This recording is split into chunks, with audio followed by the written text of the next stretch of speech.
derrière, il y a des trafics. Essayez de se trouver sur place. Bougez pas les skis.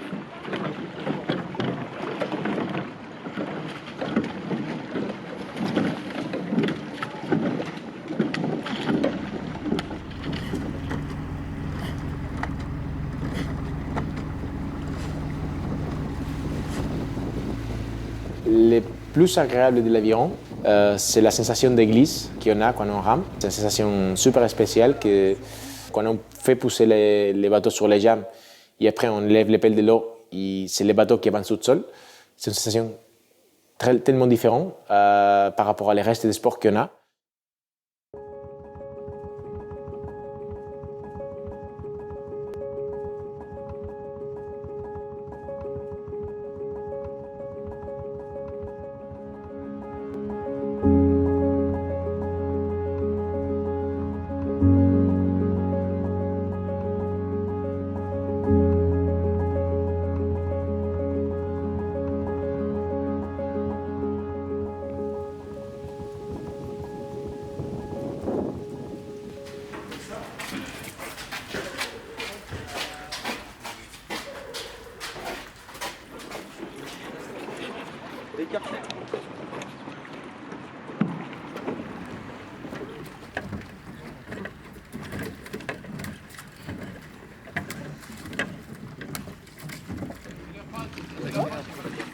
Bon, à l'aviron en général, il y a deux types de bateaux. Soit les bateaux couple, soit les bateaux à pointe. Les bateaux à couple, chaque rameur rame avec deux pelles, un les mains gauche et un sur les mains droite. Comme ça, on a les bateaux individuels qu'on appelle les skiffs, les doubles et les 4 de couple. Okay? Et on a aussi pour les plus petites, les 8 de couple. Okay? C'est 8 rameurs. Et à niveau pointe, on a un rameur avec un pelle chacun. Donc ça veut dire que chacun rame d'un côté. Forcément, c'est des bateaux qu'il faut ramer pair, un numéro pair. On ne peut pas ramer un pair, sinon on fait des tours. Donc on a les 2 sans barreur haut avec barreur, les 4 sans barreur haut avec barreur, et les 8. Les 8, c'est toujours avec barreur.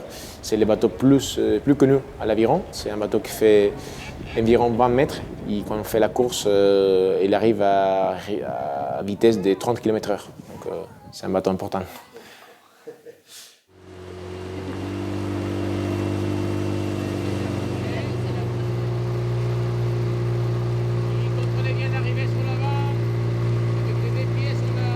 On a 3 mouvements à l'aviron, grosso modo, qu'on répète toujours. C'est un sport cyclique. Ce qui est compliqué, c'est les faire vite. Mais bon, les basiques, c'est entre guillemets simple. On commence derrière. Les premiers mouvements, c'est tendre les bras. Après, on bascule l'anche. Et après, on commence à plier les jambes pour arriver sur l'avant. Et plier bien les jambes.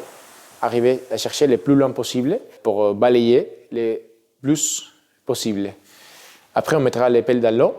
On poussera sur les jambes, on fera un petit coup de dos et après on finira avec la même position qu'on a fait debout. Les jambes tendues et les bras à côté de la poitrine. On a dit bras corps jambes, jambes corps bras. Donc c'est toujours les mêmes, mais par contre, comme j'ai dit, le compliqué c'est les faire vite et les faire bien et quand on en a plusieurs, les faire ensemble.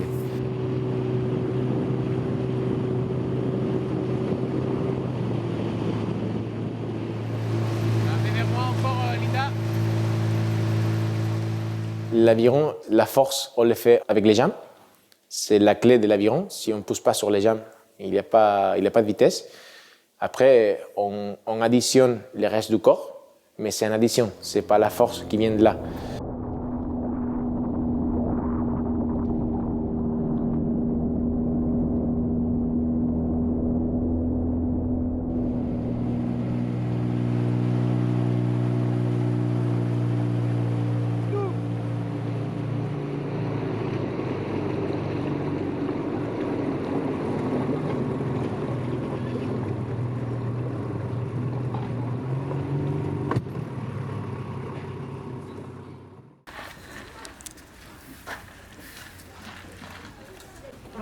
L'aviron, ça m'apporte forcément du physique, parce que c'est physique comme sport, on s'entraîne, on se muscle pour devenir plus fort. Et ça m'apporte aussi de la détermination, parce qu'il faut être assez déterminé pour faire ce sport, il faut avoir du mental. Et du coup, dans la vie de tous les jours, ça me permet de rester motivé aussi.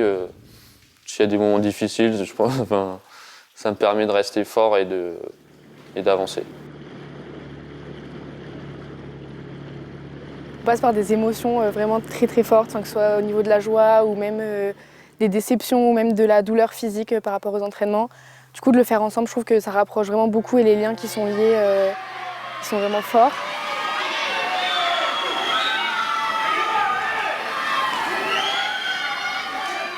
J'aime les jours où on n'a pas envie, on vient et puis après on fait la séance et puis c'est dans ces moments-là où on se dit voilà, je suis venue, je l'ai fait et puis on est content quoi.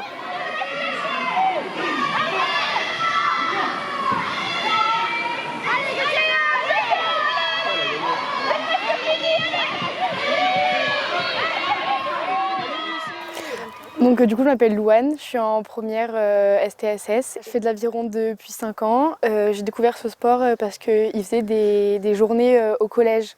Du coup ils étaient venus et après on avait fait une journée du coup au club. On avait gagné des stages pendant les vacances et puis du coup je l'ai fait et voilà, je suis jamais repartie. Bonjour, je m'appelle Nicolas, je suis au club d'aviron de Vichy. Et du coup, j'ai commencé l'aviron dès le collège. J'en ai fait au lycée et je continue encore en études supérieures. J'ai commencé l'aviron pour faire comme mon frère, parce qu'il a commencé avant moi. Et j'ai vu que mon frère, il aimait ça, il a trouvé des bons potes, il a fait des bons résultats. Et du coup, ça m'a donné envie de faire comme lui pour essayer de faire champion. Et c'est ce que j'ai fait du coup. Et j'ai réussi à faire champion.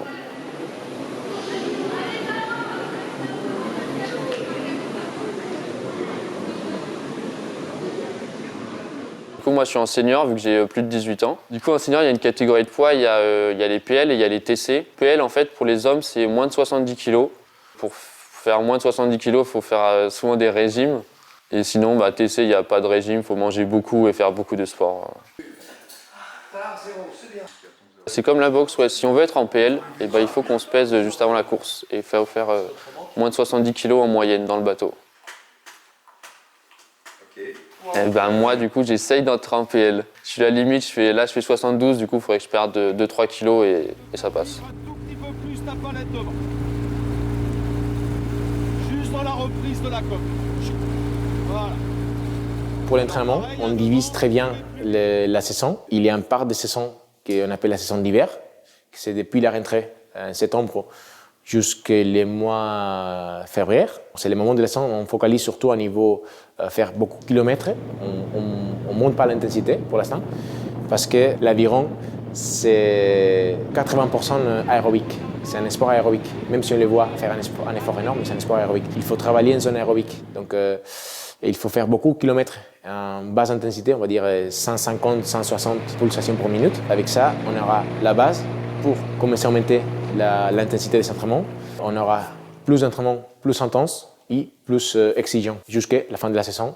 On peut dire qu'au début de la séance, on fait plus de volume et moins d'intensité. À la fin de la séance, on fait moins volume et plus d'intensité. Et c'est des courbes qui se croisent. Okay. Pas chercher le long derrière parce qu'il y a un point que les pelles ne travaillent plus. Okay? Et tu peux faire un fausse pelle parce que les pelles il est dans en position qu'il ne va pas sortir de l'eau. Okay? Donc, c'est sûr que tu finis entre guillemets droit. Okay?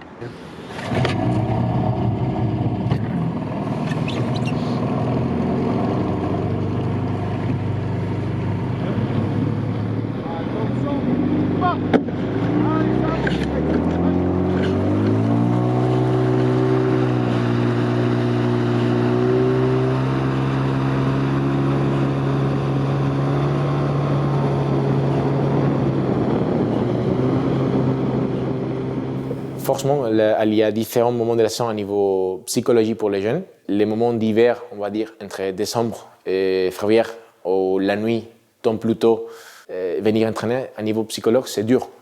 Nous, on essaie de proposer un entraînement surtout collectif.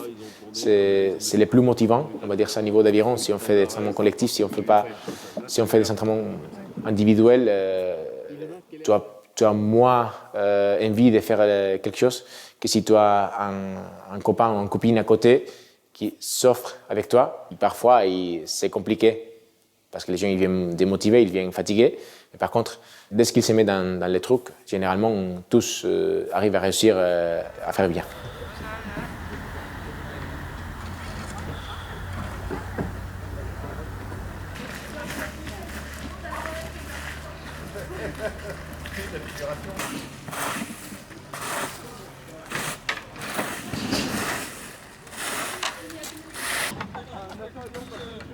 Les climats, c'est dur pour les rameurs. On les fait s'échauffer avant, soit à l'ergomètre, soit à courir. On les fait ramer avec beaucoup de vêtements chauds aussi, c'est important. Après, c'est vrai que quand on rame, on a chaud parce que c'est un sport, comme on a dit, qu'on bouge tout le corps. Voilà. Les débuts, c'est dur. Après, à la fin, on a plus chaud. Mais bon, c'est dur.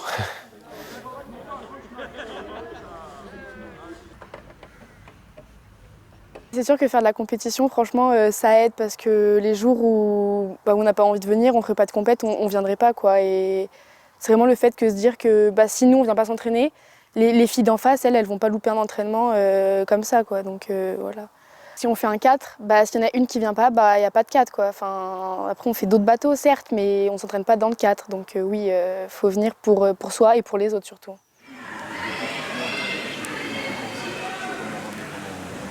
Pour les compètes, s'il y en a un qui est malade, qui ne peut pas venir, le bateau il est disqualifié direct et on ne peut pas faire la course.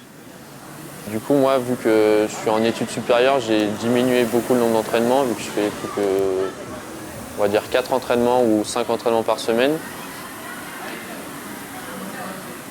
En hiver, souvent, on travaille la force et l'endurance pour préparer les compètes qui arrivent. Souvent, le mardi et le jeudi, on fait en salle parce que après, à 17h30, il fait nuit. Donc on fait soit de la muscu, soit du rameur, enfin de l'ergo. Grosso modo, on fait 70% d'entraînement sur l'eau, 20% d'entraînement à l'ergomètre et un 10% à musculation. Okay? Pour nous, c'est super important de faire l'entraînement sur l'eau, mais il ne faut pas oublier non plus que les ergomètres, c'est une chose qui te fait avancer individuellement beaucoup. Et la force, il faut la développer avec la musculation parce que sinon, on ne fera jamais avancer un bateau.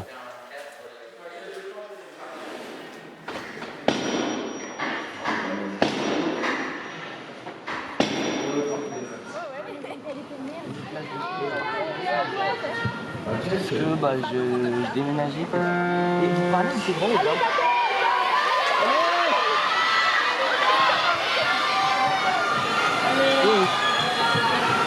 Allez, Ambre.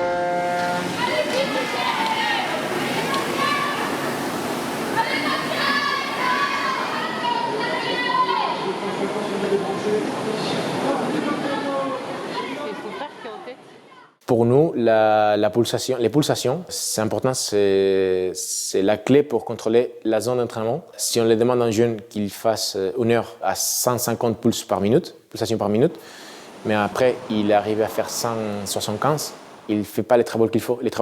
Donc demain, il sera fatigué, il n'arrivera pas à faire le travail comme il faut le lendemain, il va accumuler la fatigue toute la semaine, ou même tous les mois s'il n'est pas capable de gérer l'intensité. Donc pour nous, on demande tous les jeunes qu'après X minutes de séance, ils s'arrêtent un moment, comptent ici, ils comptent les pulsations pendant 15 secondes, 30 secondes, et comme ça on peut savoir plus sur moi où ils sont et quelle intensité ils rament.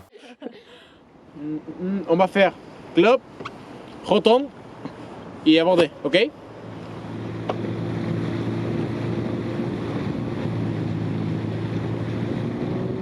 Je pense que je m'améliore le plus en entraînement. Enfin, franchement, c'est 99% du travail, les compétitions, on applique ce qu'on a appris et puis voilà. Enfin, c'est pas en compétition qu'on fait le travail.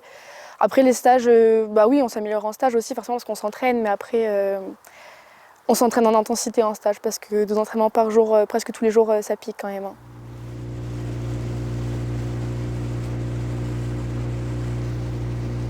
Voilà, on essaie de garder la même hauteur de pas. Alors nous, on n'a jamais quitté la France, mais il y en a qui le font. On a des copines dans notre club qui sont parties en Suisse au mois d'octobre, je crois.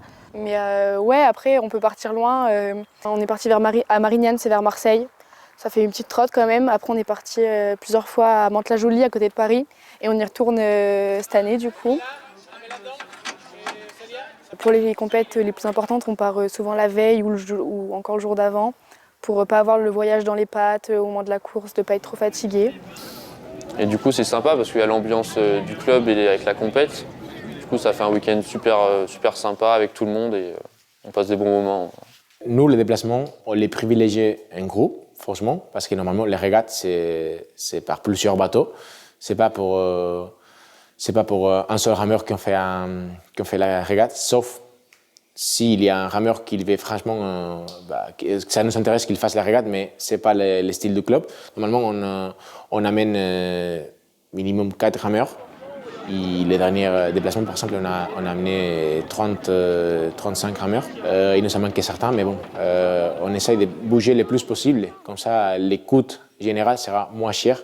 Si on divise par personne, ça sera moins cher que les coûts si on amène 3, 4.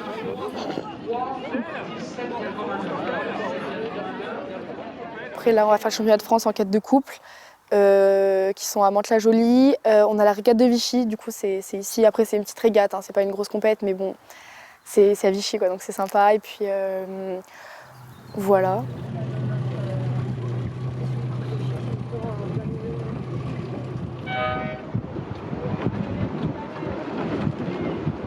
Du coup, ouais, il y a différents rôles dans le bateau parce que si on est 2, 4 ou 8, en gros, il y aura le premier qui va donner le rythme, qui va donner la cadence, qui va donner l'allure au bateau. Et tous les autres derrière, en fait, il faut qu'ils le suivent, qu'ils soient toujours en même temps, qu'ils fassent les mêmes mouvements en même temps, à la même vitesse.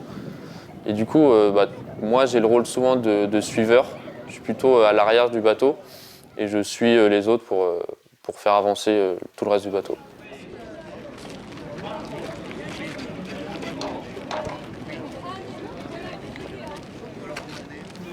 Pendant les courses, ouais, il y a du mental, il y a du physique, il y a aussi de la technique. Parce que du coup, les courses, c'est sur 2000 mètres. Enfin, les principales courses, c'est sur 2000 mètres. C'est souvent en ligne. Du coup, on est 6 par course. Et on voit les autres face à nous, on les voit à droite, à gauche. Et du coup, ça nous motive à vouloir être devant. Du coup, il faut forcer, il faut penser à rien d'autre qu'à gagner. Et il faut penser aussi à ramer technique et pas faire de fautes qui pourraient ralentir.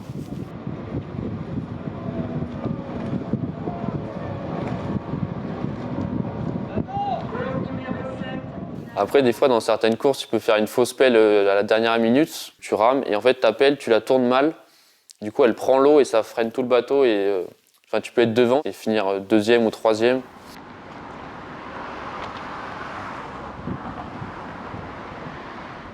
C'est sûr que quand tu fais perdre ton bateau, ça fait mal parce que tu veux gagner en équipe et tu veux surtout pas la faire perdre.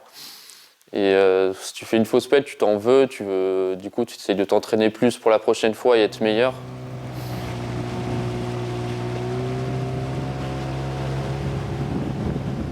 L'échec, je pense qu'on le vit comme tout le monde, hein, mal. Ouais, c'est de la déception quand on voit qu'on s'entraîne 5 fois par semaine et qu'on n'atteint pas les objectifs qu'on s'était fixés. Franchement, c'est frustrant, ouais. Et puis, voilà, après, je pense que chacun réagit à sa façon, hein. Il y en a qui boudent. Il y en a qui pleurent, voilà quoi. Il y a des plans de courses pour chaque bateau et pour chaque rameur aussi.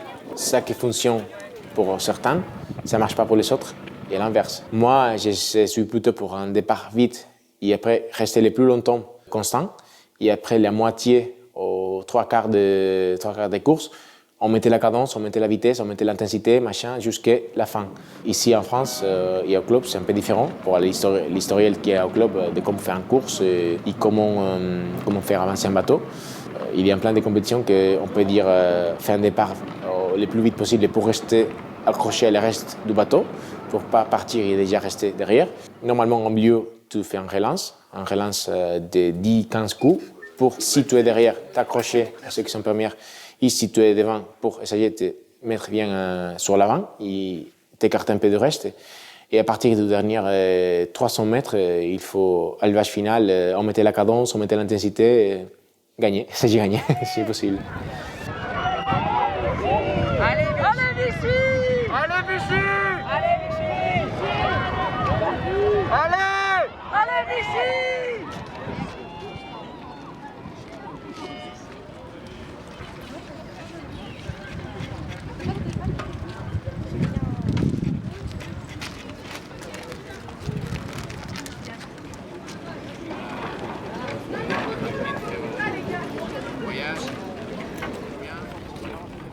Bah, mon meilleur souvenir, c'est forcément la fois où j'ai fait champion de France avec Thomas. Parce que la course, elle était parfaite. Enfin, tout le week-end, c'était parfait. On était deuxième ou premier à chaque course au classement général. Et du coup, pour la finale, c'était vraiment dur. Mais on a réussi, on était premier tout le long de la course et c'était génial.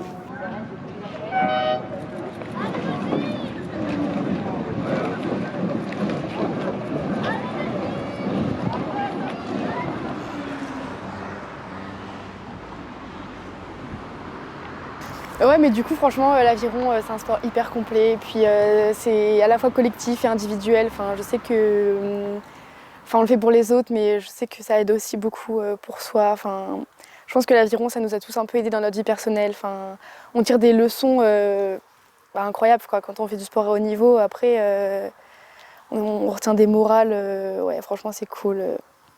Voilà.